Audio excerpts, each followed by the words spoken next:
পরিজন নিয়ে ঈদের দিন খাবেন বলে কদিন আগেই সেমাই, গুড়, চিনি, আটা, ময়দাসহ মশলাদি কিনেছিলেন নুরুল ইসলাম। হঠাৎ পাহাড়ি ঢলে ঘরবাড়ি তলিয়ে জীবন বাঁচাতে রাস্তার উপরে নিয়েছেন ঠাঁই।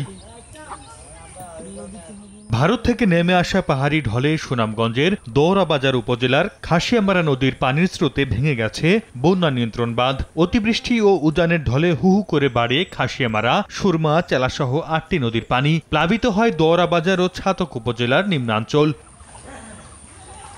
প্রবাল স্রোতে খাসিয়ামারা সহ বেশ কয়েকটি নদীর বাঁধ ভেঙে পানি ঢোকে লোকালয়ে। মুহূর্তেই প্লাবিত হয় ৫টি গ্রাম। ভেসে যায় মাছের খামার, বসতঘর, দোকানঘর সহ নানা স্থাপনা। বিচ্ছিন্ন হয়ে যায় যোগাযোগ ব্যবস্থা। ঈদের বাজারটা দিতে পারছে সব বাসা টাসা নিচে আমরা ঈদ ধর্মকিতা দিই। ৫ মিনিটের মধ্যে পানি আসছে, আমরা কইতে পারি না ডালা যে ভাঙছে। অনেক পুকুর গেছে, মাছ খামার গেছে, মুরগির খাবার গেছে। আমার ২,০০০ মুরগি টোটালি ভাষায় নিয়ে গেছে। ২-২.৫ লাখ টাকা মাছ হয়ে গেছে মনে করেন। আমার ঘর দুয়ার যা আছে সব নিচে না। এখন জন্ম সনদ দিয়ে খোলো বিকাশ স্টুডেন্ট অ্যাকাউন্ট। নিজের বিকাশ নিজে কর। বেড়িবাঁধগুলো দ্রুত সংস্কারের পাশাপাশি ক্ষতিগ্রস্তদের আশ্রয় কেন্দ্রে নেয়ার বিষয়ে কাজ করা হচ্ছে বলে জানিয়েছেন উপজেলা নির্বাহী কর্মকর্তা।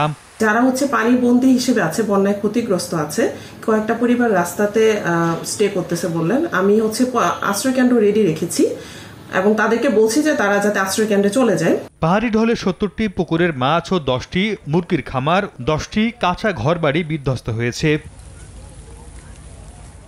সময় সংবাদ, সুনামগঞ্জ।